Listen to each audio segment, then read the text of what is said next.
Hello everyone, I'm Chao Jane Zhang. Today I'll be introducing you to the basics of how optical fibers work. Optical fibers are the most common medium for transmitting optical signals. This course will cover the history and physical construction of optical fibers, optical transmission principles, multi-mode and single-mode optical fibers, optical cables, and some commonly used optical passive connection components. Before optical fibers were invented, communication was implemented by transmitting electrical signals over copper cables or twisted pairs. But twisted pairs and copper cables have short transmission distances and a limited transport capacity. For example, when 2M electrical signals are transmitted using 75-ohm copper cables, the longest transmission distance is less than 300 meters. When 1G signals are transmitted over twisted pairs, the transmission distance is no longer than 100 meters, even with the latest G.fast technology. In addition, the cost of copper cables is very high. In 1966, Charles Quan Kuo, a Chinese-born British scientist, suggested using light conductive glass fibers to transmit optical signals. He pointed out that if we could reduce the impurities in the glass fibers, we might be able to use it for practical communication. Kuo's work on fiber optic communication laid the foundation for contemporary optical communication methods, and he is known as the father of fiber optics. In 1970, based on Kuo's work, an American company by the name of Corning successfully developed the world's first silica fiber with an attenuation of 20 dB per kilometer. In successive studies, fiber attenuation was continuously reduced, which today is as low as 0.2 to 0.3 dB per kilometer. Optical fibers are formed of highly purified glass made from silicon dioxide extracted from quartz sand. Quartz sand is one of the most common minerals on Earth, making optical fibers very cheap to produce. Starting from the 1990s, optical fiber communication became the most important and commonly used wired communication method because of its large transmission capacity, long transmission distance, low cost, and high anti-electromagnetic interference capability. So how does an optical fiber transmit optical signals? First, let's have a look at light reflection and refraction principles.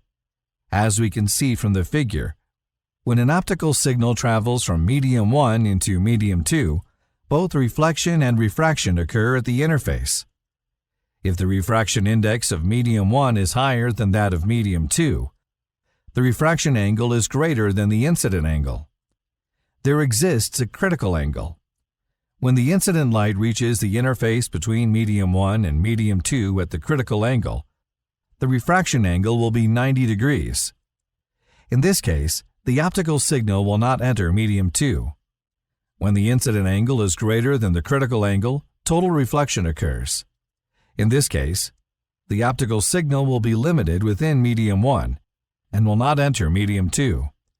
The optical transmission of fiber optic communication uses the total reflection effect of light. Next, let's take a look at the physical construction of optical fibers and how they transmit light. An optical fiber consists of 3 parts: fiber core, cladding, and coating. The coating protects the optical fiber by increasing its mechanical strength and bending degree. The fiber core and cladding are both highly purified silica, but different doping agents make the refraction index of the fiber core higher than that of the cladding. Therefore, after the optical signal enters the fiber core at a certain angle, the total reflection occurs between the core and cladding, achieving light transmission. Now that we know the principle of fiber optic transmission, what are the types of optical fibers? We categorize optical fibers into the single-mode and multi-mode based on different light transmission methods. First, let's take a look at a multi-mode optical fiber. Optical signals are high-frequency electromagnetic waves. The common wavelength of optical signals used in communication is 1.31 micrometer, or 1.55 micrometer. The diameter of multi-mode optical fibers is 50 micrometer, or 62.5 micrometer, much larger than the wavelengths of optical signals. In this case, The optical fiber allows optical signals to enter at different angles, and we call these optical signals from different angles different modes. Therefore, we call this kind of optical fiber the multi-mode optical fiber. Due to different transmission speeds of different modes, the multi-mode optical fiber has high optical dispersion and latency, restricting the multi-mode optical fiber to be applied in short-distance transmission. The orange optical fibers we see are multi-mode, marked with MM. Now let's look at the single-mode optical fiber. The diameter of a single-mode optical fiber is 9 micrometer, which is at the same level as the wavelengths of optical signals. In this case, the optical fiber allows only transmission in the same direction as the axial direction, also called the fundamental mode.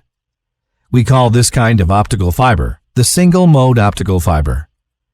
We can simplify the optical transmission mode of a single-mode optical fiber to linear transmission along the axial direction.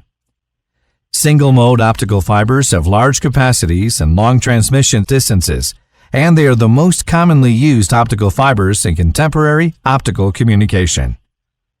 Single-mode optical fibers are generally yellow and marked with SM. The ITU-T defines a number of standards.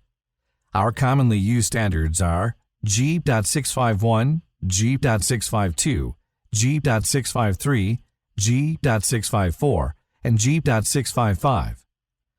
The G.651 standard is used for short-distance multi-mode optical fibers. The communication wavelength is generally 850 nanometers or 1310 nanometers. G.652, G.653, G.654, and G.655 are all single-mode optical fiber standards.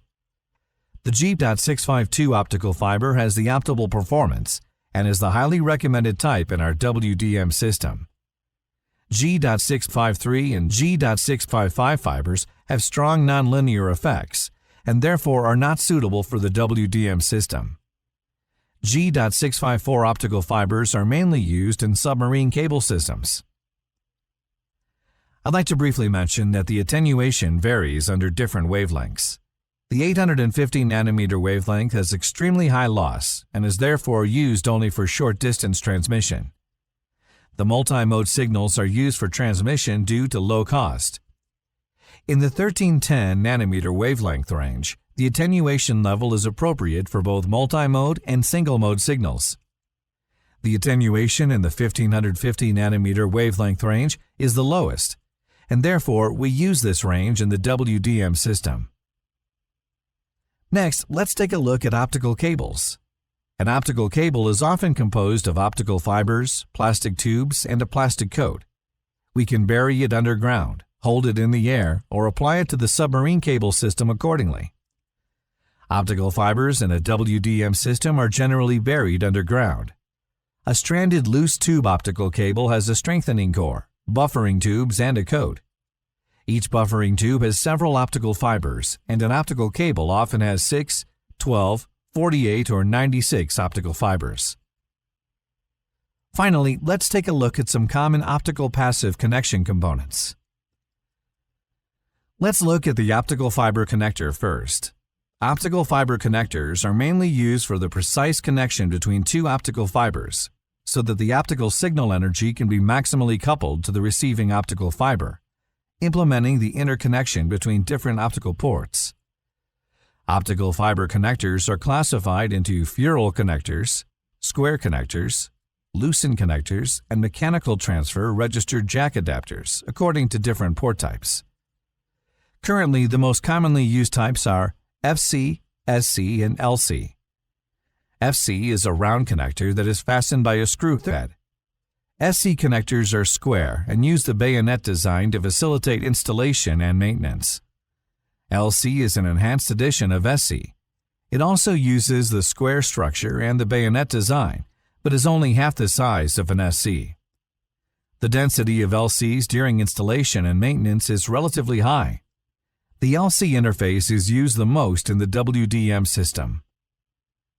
According to the contact surfaces of pins in the optical fiber connectors, we can categorize connectors into flat, physical, angle physical, and ultraphysical contact types. The contact modes of FC, PC, and APC are flat, spherical, and angled spherical, respectively. The most common one is the PC type. The APC type mainly applies to optical ports with high power. Finally, let's take a look at fiber jumpers and attenuators. Fiber jumpers are used to connect two different optical ports and usually have two ends.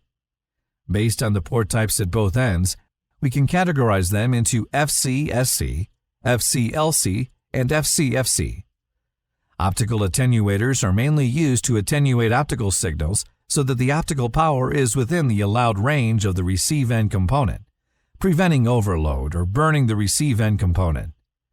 Optical attenuators can be classified into fixed optical attenuators, mechanically variable optical attenuators, electrically variable optical attenuators, and the most recently introduced small form factor pluggable optical attenuators.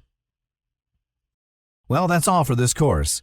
To recap, we have covered the history and physical construction of optical fibers, light transmission principles, multi-mode and single-mode optical fibers, optical cables, and some common passive optical connection components.